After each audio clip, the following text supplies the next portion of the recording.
বড়ই ফজিলতপূর্ণ মাস, বড়ই দামি মাস, বড়ই বরকতময় মাস, একেবারেই শেষ প্রান্তে। এত সুযোগ এই মাসের মধ্যে, যেই মাসে অনবরত রহমত বান্দাদের উপর অবতীর্ণ হইতেছে, এই সে মাসের শুরু থেকে এই পর্যন্ত এবং শেষ পর্যন্ত চলবে। অনবরত আল্লাহ পাকের বিশেষ রহমত নাজিল হইতেছে। অনবরত এই মাসে আল্লাহ পাকের তরফ থেকে ক্ষমা আসতেছে বান্দাদের প্রতি। অনবরত এই মাসে বান্দাদের দোয়া আল্লাহ পাকের কাছে কবুল হইতেছে। এই সুযোগটা আর অল্প, খুব কম সময়। আজকে তো কত তারিখ? 25 তারিখ, আর 4 দিন অথবা 5 দিন, এরপরে আর এই সুযোগ থাকবে না যে একটা ইবাদত করা কত কঠিন। ধরেন এই জুমার নামাজটা আদায় করা, সেই সকাল থেকে পূর্ব প্রস্তুতি আস্তে আস্তে করতে করতে করতে করতে আইসা জুমার নামাজটা আদায় করা যায়, একটা ফরজ। কিন্তু রমজানেই যদি আপনি এই জুমাটা আদায় করেন, 70টা জুমা আদায় করার সওয়াব, 70টা ফরজ আদায় করার সওয়াব আপনার আমলনামার মধ্যে। যে কোনো ফরজ আপনি আদায় করবেন, অন্য মাসে 70টা ফরজ আদায় করার সওয়াব। যে কোনো নফল আদায় করবেন, রমজানে আর নফল থাকে না, সব ফরজের সম্মানে চলে যায়। আদায় করার ক্ষেত্রে নফল, কিন্তু ফজিলতের দিক থেকে সব ফরজ। যে কোনো নফল আদায় করবেন, অন্য মাসে একটা ফরজ আদায় করার সওয়াব আল্লাহ পাক দিয়ে দিবেন আমলনামায়।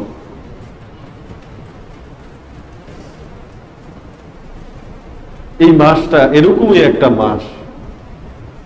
তো এই মাস আমাদের থেকে চলে যাইতেছে, হিসাব নেওয়ার সময় আসছে যে আমি এই যে 25 দিন গেল, আমি আমার দোয়াগুলো কবুল করাইতে পারলাম কিনা, আমার ক্ষমা হইল কিনা, আমি আসলেই কি বঞ্চিত হইলাম কিনা।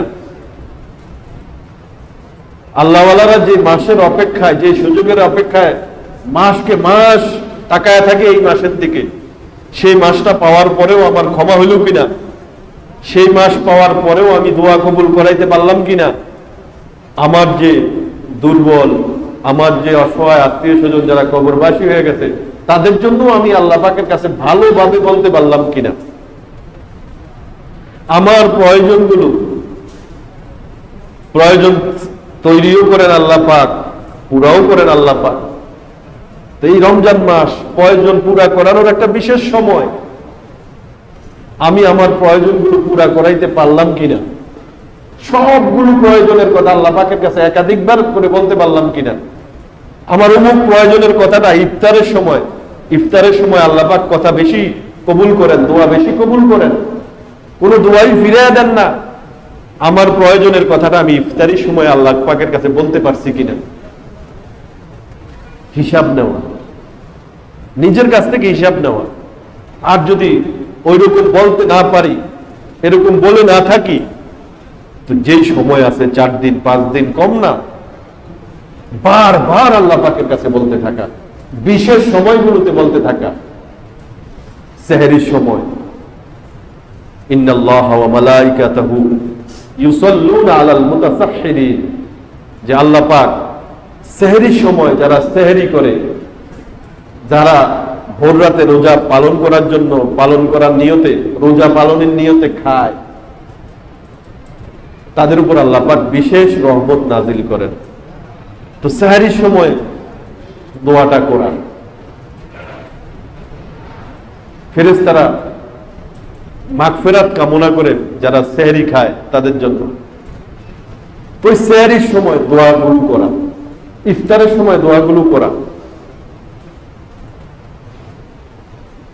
একটা ফিকিরে থাকা যে না জানি আমার কি জানি অর্জন হইতেছে না, কি জানি আমি চাইতেছি, আমার কি জানি প্রয়োজন, একটা বেচাইনি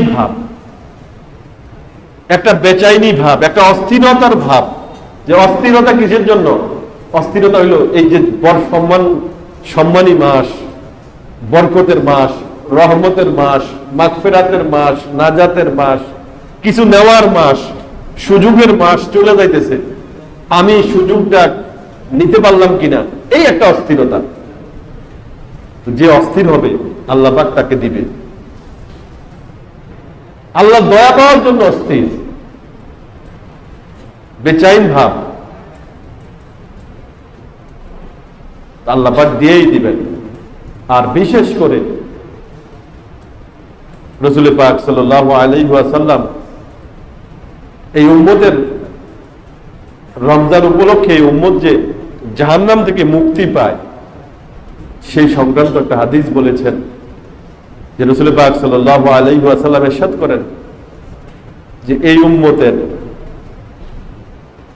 রোজাদাররা যখন ইফতার করে, ইফতারির সময় হয়, এই উম্মতের রোজাদারদের ইফতারের সময় যখন হয়, ওই ইফতারের সময় প্রতিদিন ইফতারের সময় 10 লক্ষ জাহান্নামী, যাদের উপর জাহান্নাম অবধারিত হয়ে গেছে, যাদের উপর যারা জাহান্নামে যাওয়াটা ফিক্সড হয়ে গেছে, নির্ধারিত হয়ে গেছে কোন গুনার কারণে, এই ধরনের জাহান্নামীদেরকে আল্লাহ পাক জাহান্নাম থেকে কি ইফতারের সময় মুক্ত করে দেন।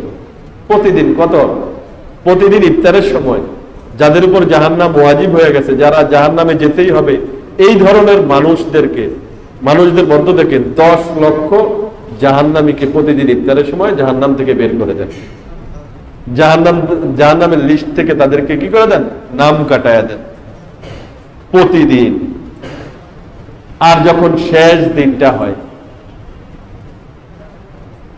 যখন শেষ দিন হয়, অর্থাৎ রমজানের শেষ ইফতারের সময়, সারা মাস যত পরিমাণ জাহান্নামীকে আল্লাহ পাক জাহান্নাম থেকে মুক্ত করছেন, প্রতি ইফতারের সময় 10 লক্ষ, এই সারা রমজানে প্রতি ইফতারের সময় যতগুলো মানুষকে, যত লক্ষ মানুষকে জাহান্নাম থেকে মুক্তি দিয়েছেন, এই শেষ রোজার দিন ইফতারের সময় এতগুলো মানুষকে জাহান্নাম থেকে আল্লাহ পাক মুক্তি দিয়ে দিবেন।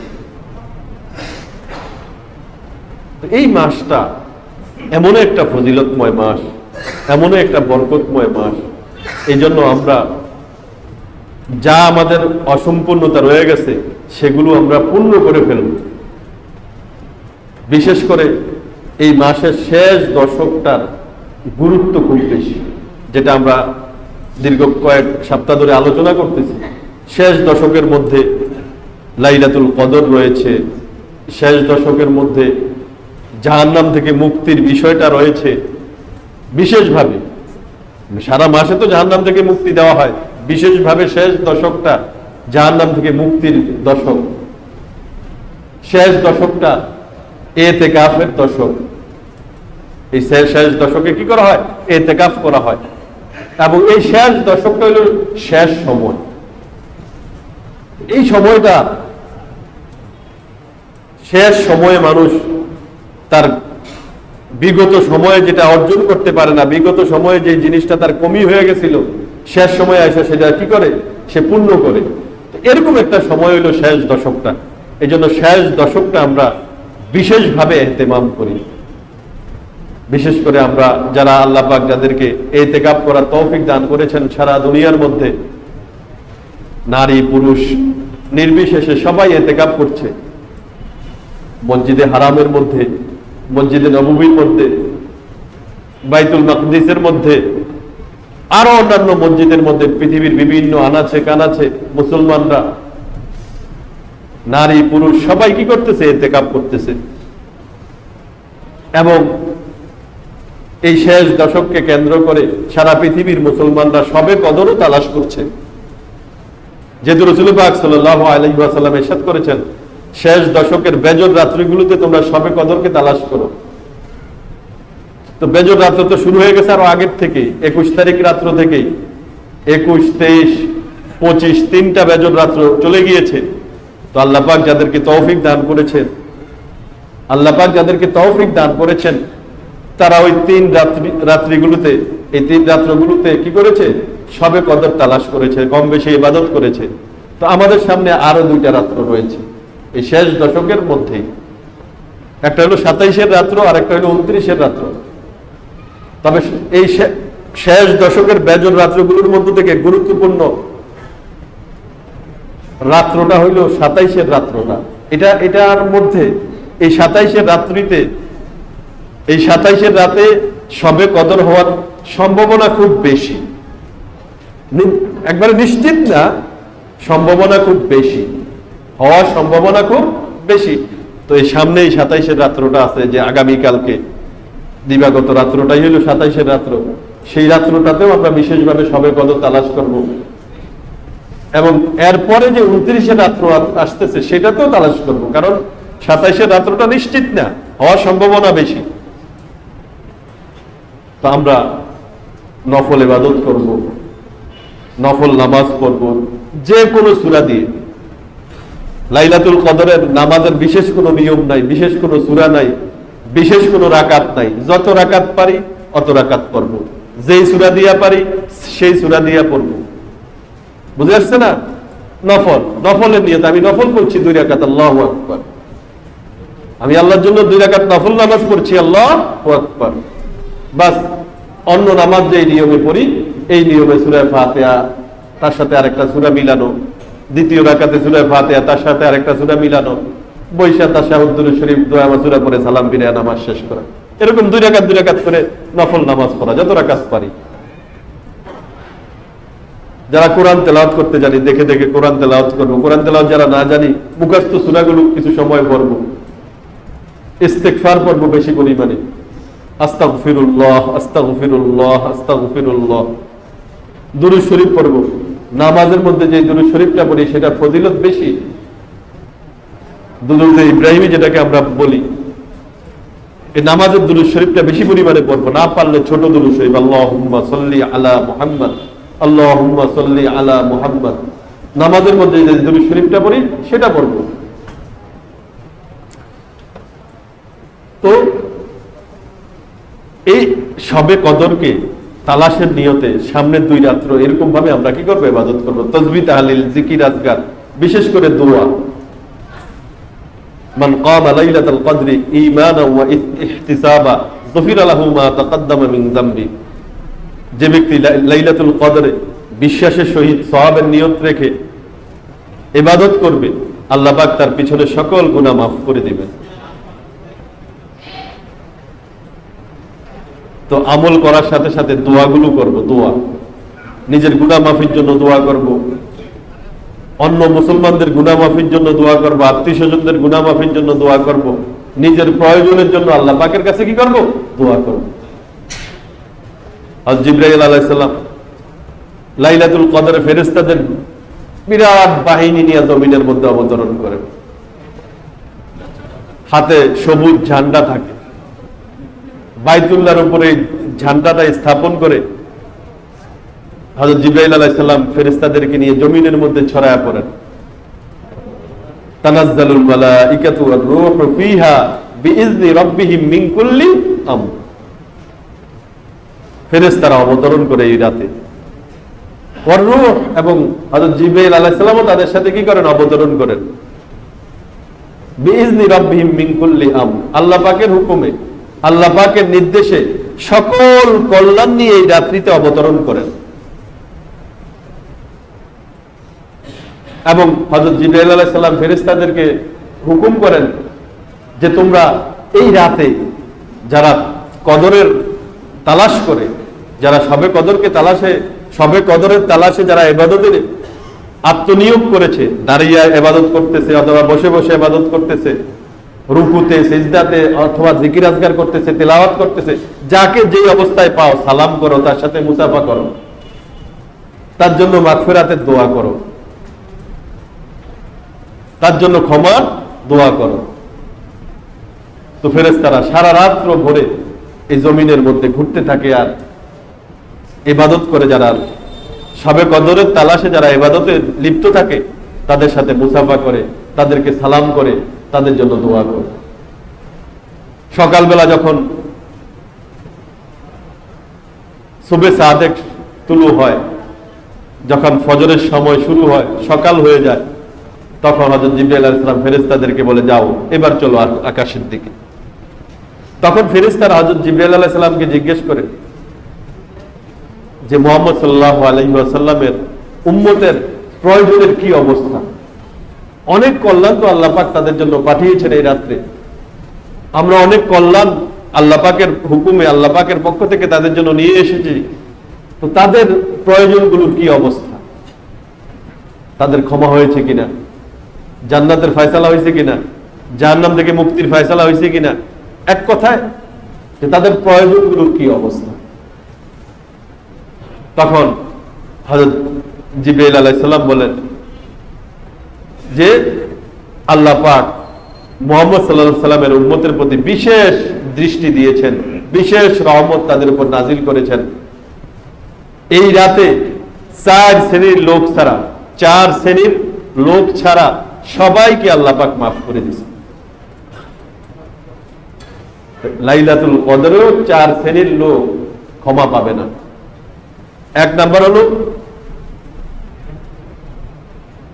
যারা ক্ষমা পাবে না, যেই শ্রেণীর লোকগুলো কি পাবে না, ক্ষমা পাবে না, আল্লাহ পাকের অবাধ্য, যে যারা পিতা মাতার নাফরমানি করে।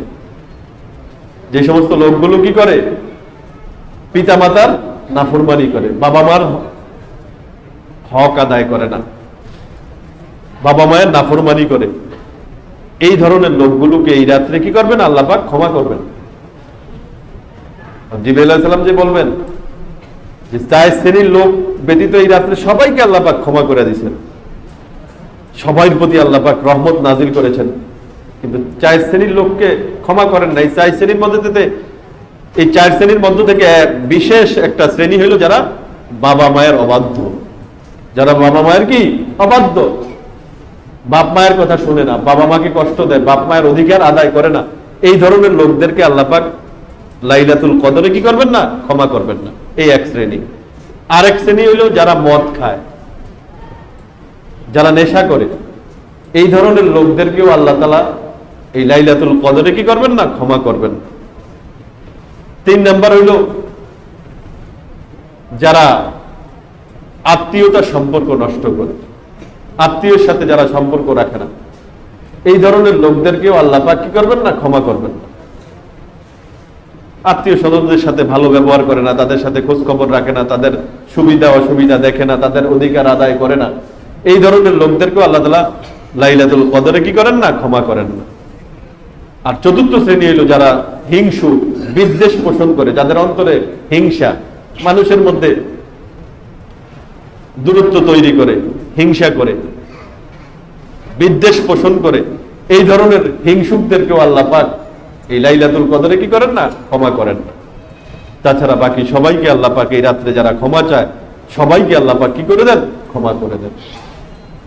তো আল্লাহ পাক আমাদেরকে তৌফিক দান করেন লাইলাতুল কদরকে সামনে রেখে ইবাদত করার, লাইলাতুল কদরের তালাশে ইবাদত করার। 3টা রাত্র তো চলে গেছে, আরো 2টা রাত্র আমাদের সামনে আছে। বিশেষভাবে 27-এর রাত্রটা সামনে আছে, সেটাতে ইবাদত করব। 29-এর রাত্র আমরা ইবাদত করব। আল্লাহ পাক আমাদেরকে তৌফিক দান করেন।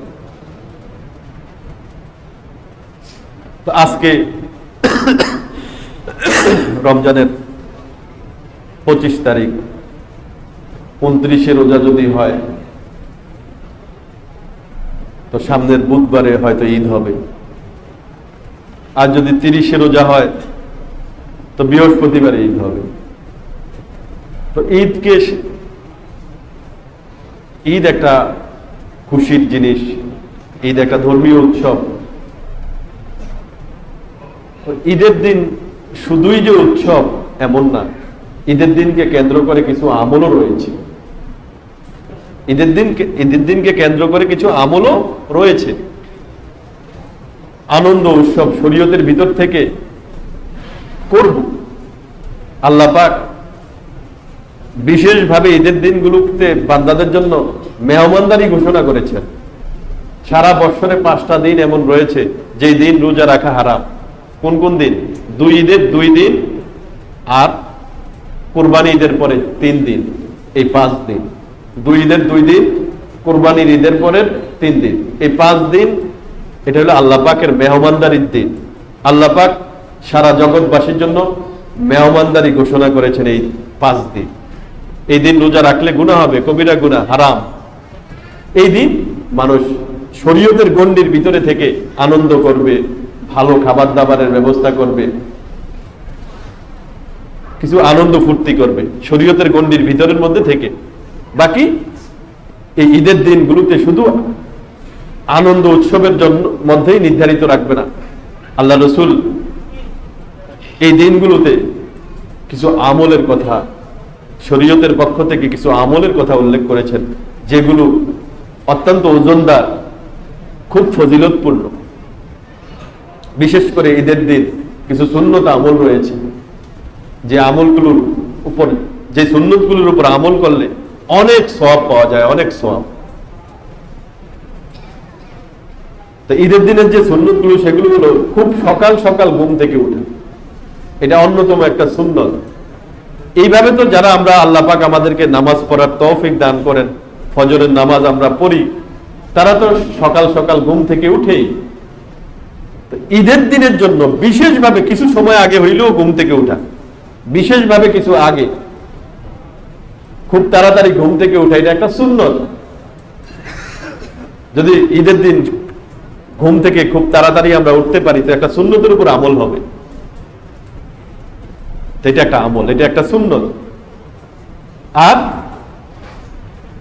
ঈদের দিন সকালে মিসওয়াক করা, এটা ঈদের দিনের সুন্নত। বাকি আমরা যারা সকালবেলা ঘুম থেকে উঠি, নামাজ পড়ি বা নামাজ না পড়লেও দাঁত মাজে, দাঁত ব্রাশ করে, সেটা বিশেষ যারা নামাজের জন্য ওযু করে, ওযু সুন্নত হিসেবে পালন করে, সেটা ওযু সুন্নত তো আদায় হবে। এবং সাথে যদি নিয়ত করি যে না, ঈদের দিনের একটা সুন্নত আছে দাঁত মাজা, তো সেই ঈদের দিনের সুন্নতেরও একটা সওয়াব অর্জন হয়ে যাবে দাঁত মাজা। তো মেসওয়াক করা, ঈদের দিন সকালে মেসওয়াক করা, এটা একটা ঈদের দিনের বিশেষ সুন্নত। ঈদের দিন সকালে গোসল করা, এটা একটা সুন্নত। ঈদের দিন সকালে কি করা? গোসল করা, এটাও ঈদের দিনের সুন্নত। ঈদের দিন সাধ্য অনুযায়ী ভালো পোশাক পরা, যার যে পোশাকগুলো আছে, এই পোশাকগুলোর মধ্যে থেকে যে পোশাকটা সবচাইতে ভালো, সেই পোশাকটা পরা।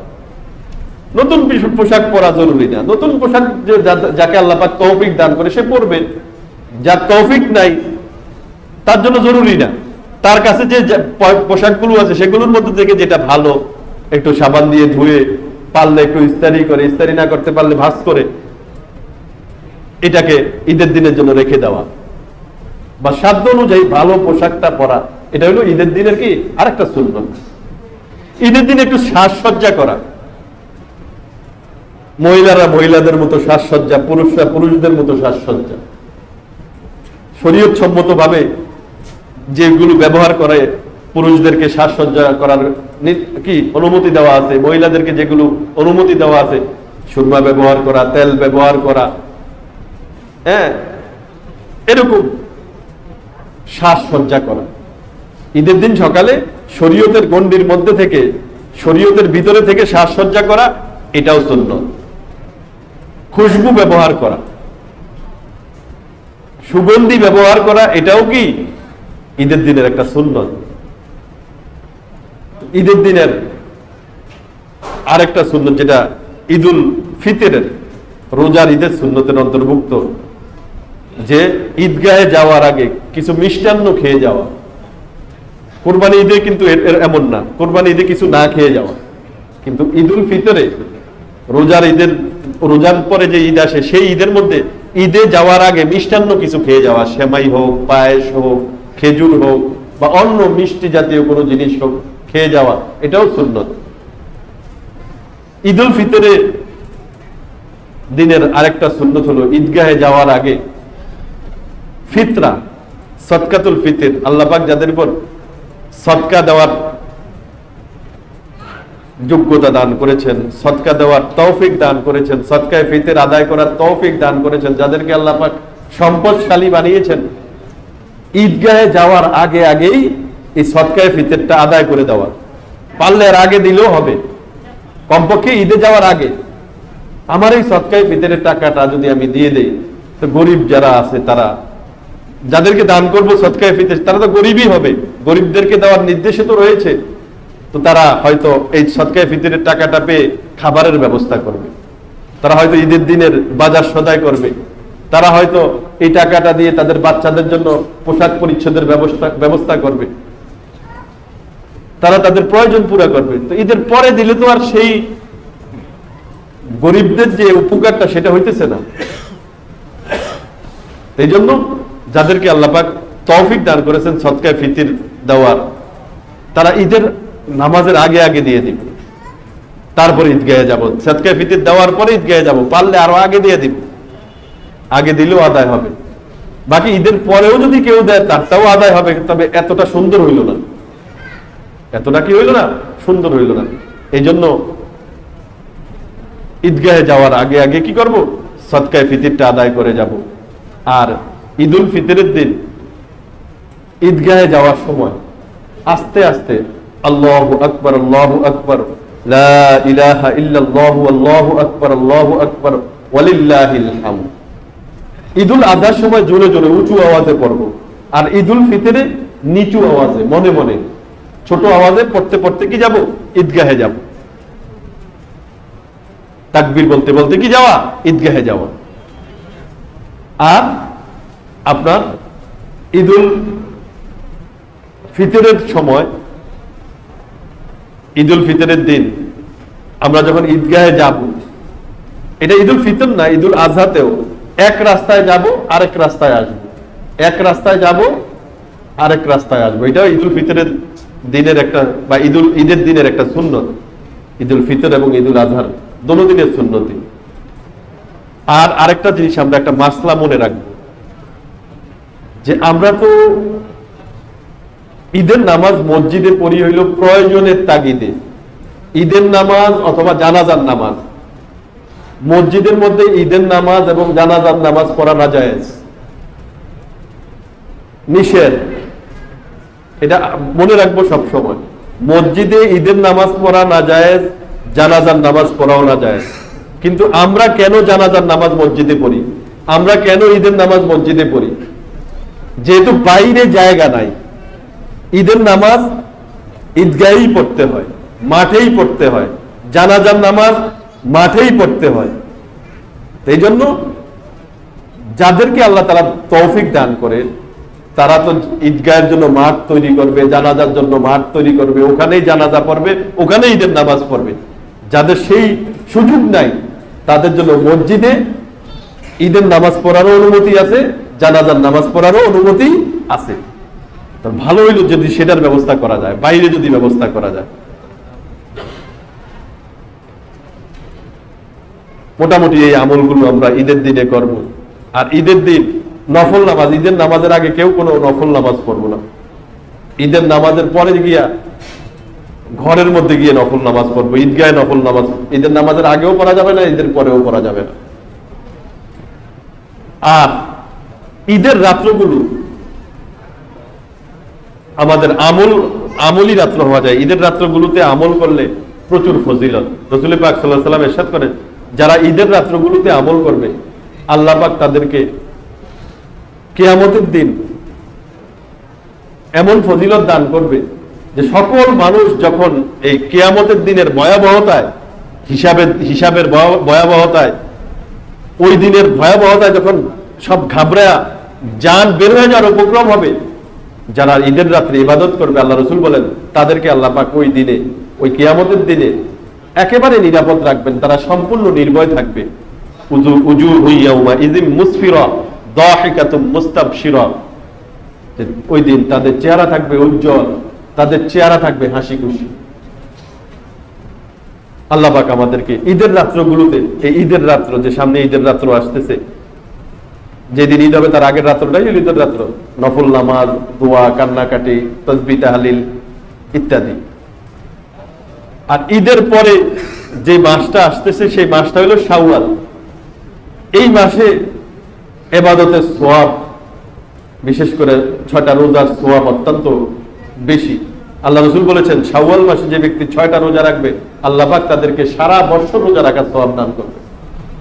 তো এই শাওয়াল মাস, ঈদের যে মাস, 1 তারিখ তো ঈদ, এই দিন তো রোজা রাখা হারাম। 1 তারিখের পরের থেকে সারা মাস ব্যাপী 6টা রোজা ভাইয়া ভাইয়াও রাখতে পারে, গ্যাপ দিয়ে দিয়েও রাখতে পারে, টানাও রাখতে পারে। গ্যাপ দিয়ে দিয়ে রাখার মধ্যে ফজিলত বেশি। তো এই মোট কথা 6টা রোজা ওই মাসে যে ব্যক্তি রাখবে সারা বছর রোজা রাখার সওয়াব আল্লাহ পাক তাকে দান করবে। হ্যাঁ,